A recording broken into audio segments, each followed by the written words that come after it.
Welcome my dear students in the class 12th of English. I am Rashmi, lecturer AD Government Girls Center College, Gorakhpur, and I am here to teach you a new poem. The name of the poem is A Lament by Percy Bysshe Shelley. He is commonly known as P.B. Shelley, and he is considered to be a very great revolutionary poet of his age. Dear children, look at the word lament. First of all, we will try to understand the concept of lament. Lament, the literal meaning of lament is to grieve about something. Now, the condition of lament can be imagined with the example of a balloon.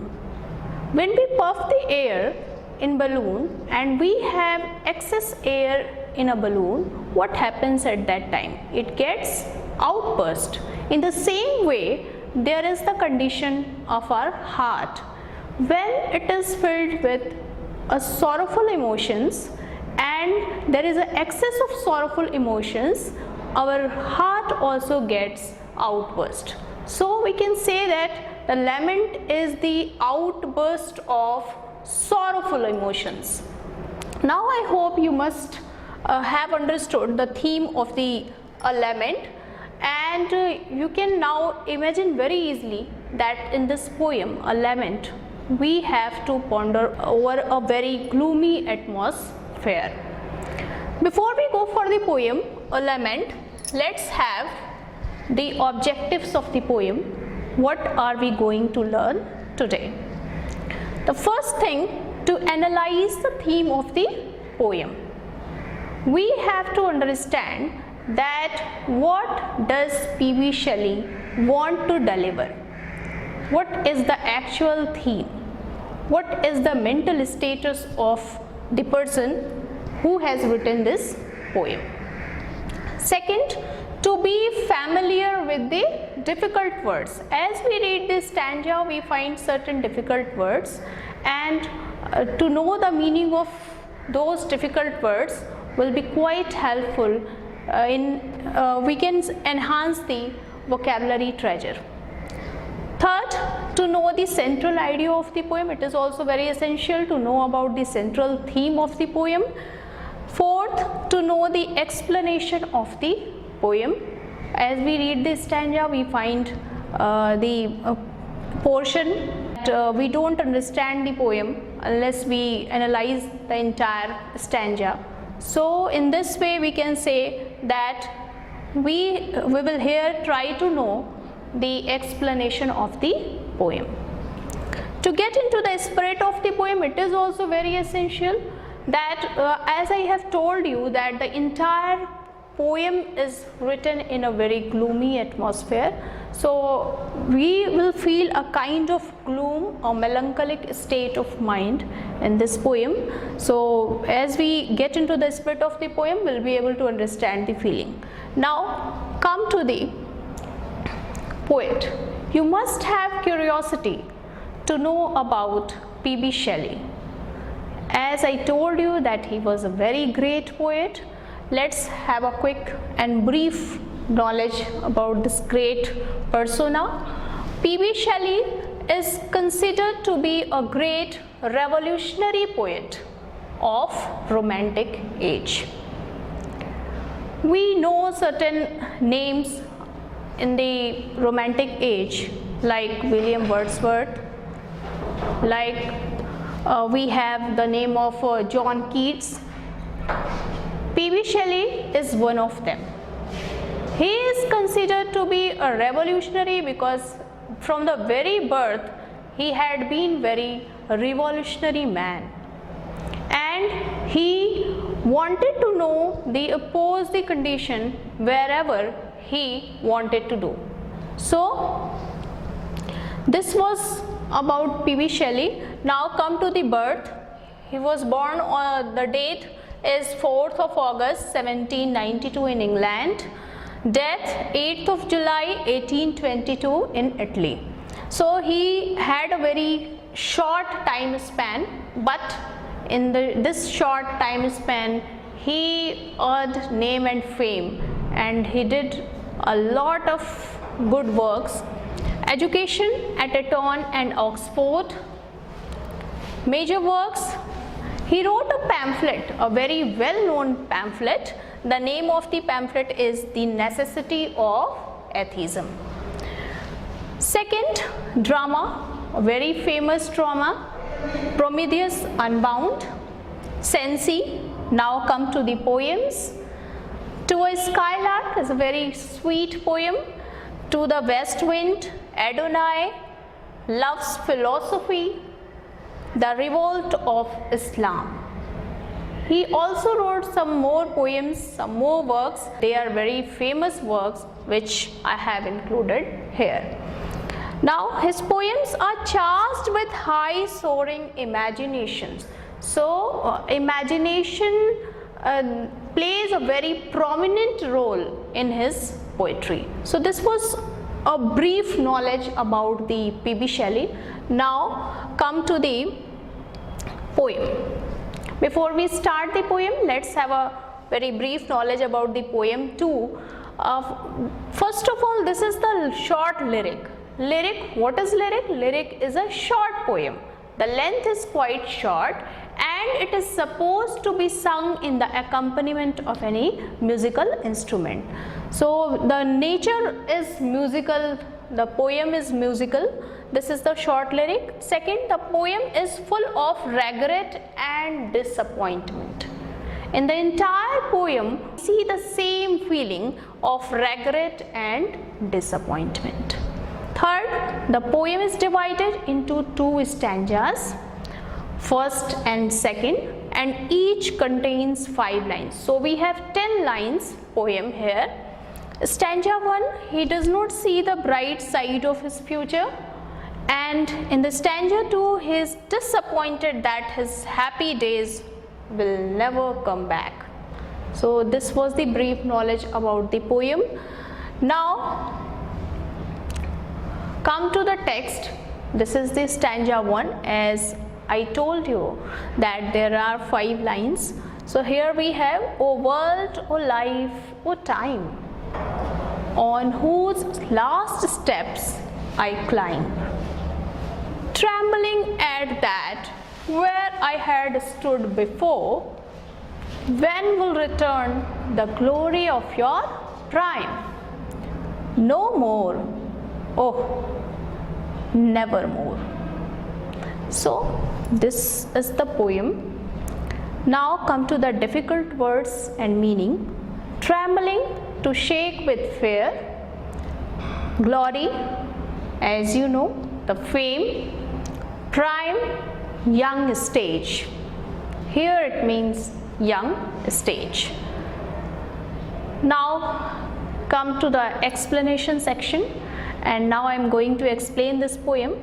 Before I start the poem, let me tell you one thing, that the entire poem is written in a very gloomy, very pessimistic atmosphere. So you don't find a ray of hope anywhere in the poem. He addresses the world, life and time, the world in which he had been living, the life which he had loved too much, and the time, the unforgettable time. So he addresses these 3 segments, O world, O life, O time. So you can find here the sign of repentance, the sign of regret. The poet is missing the world, the life and the time which he had once, on whose last steps I climb. Let me tell you one thing more, that after a year of this piece of writing, he died. So you can say that he had a kind of intuition that his time, his days are numbered, and he is very soon is going to die. On whose last steps I climb means I am standing at the very last stage of my life. He imagines that there is a ladder and he is at the last step of the ladder. Now there is no life. Means the death is approaching to him. Trembling, he is shivering. He is shivering with fear that his days are numbered and now he has to live this beautiful world. At that where I had stood before, when will return the glory of your prime? He is standing at that step and is thinking in the past.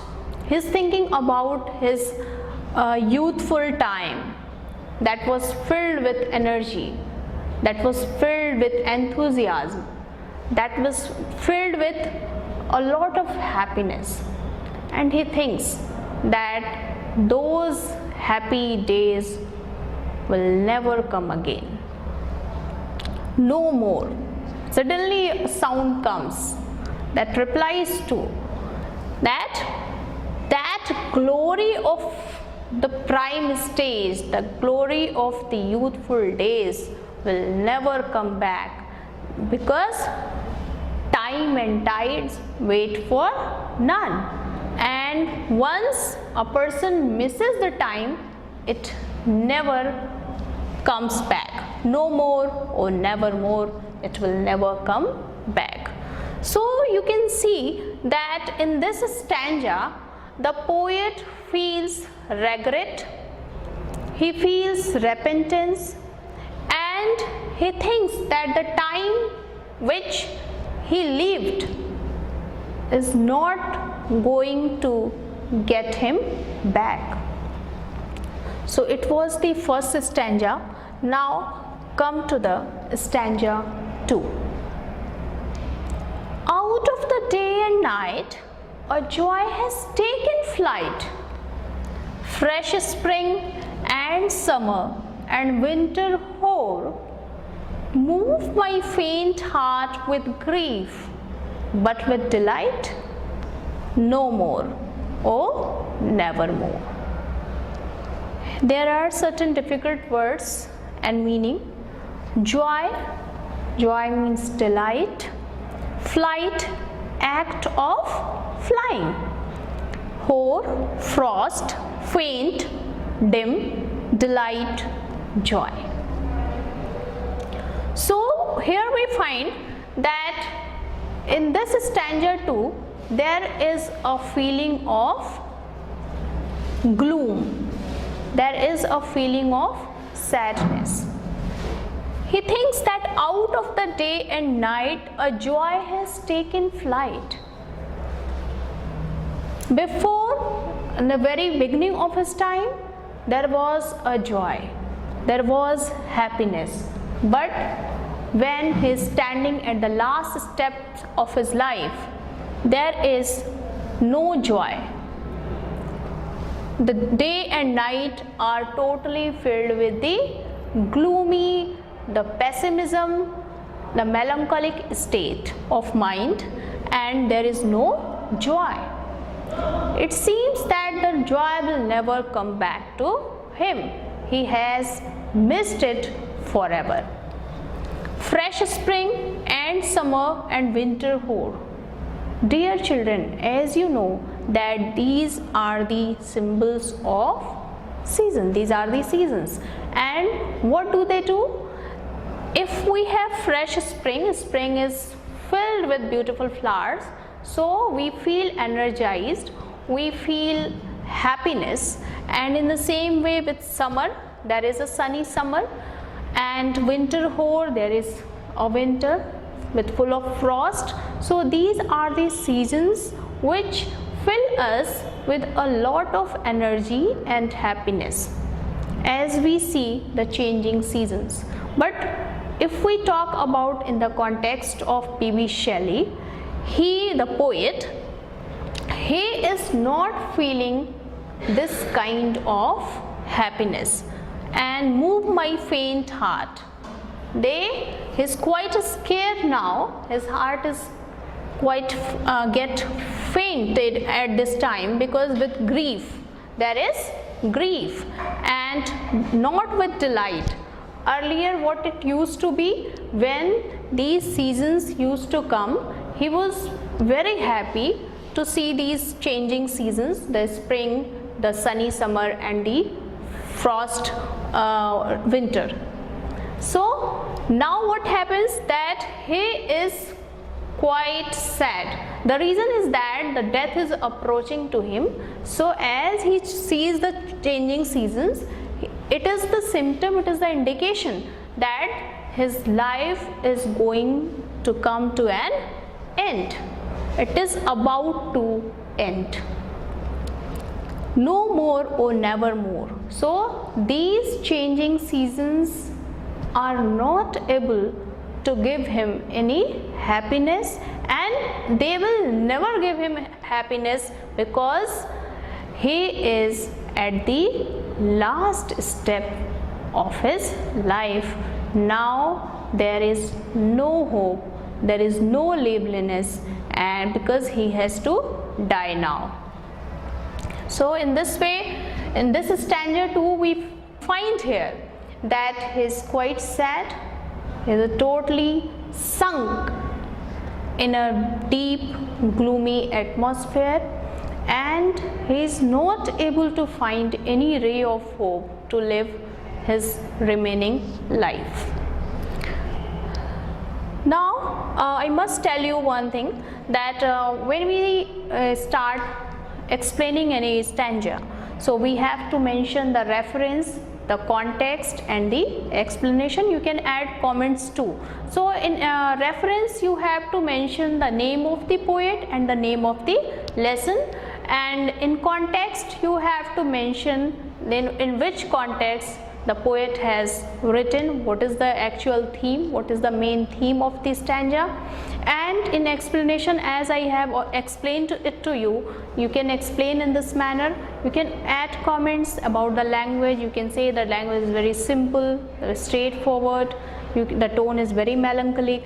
So in this way you can mention the reference, context and explanation.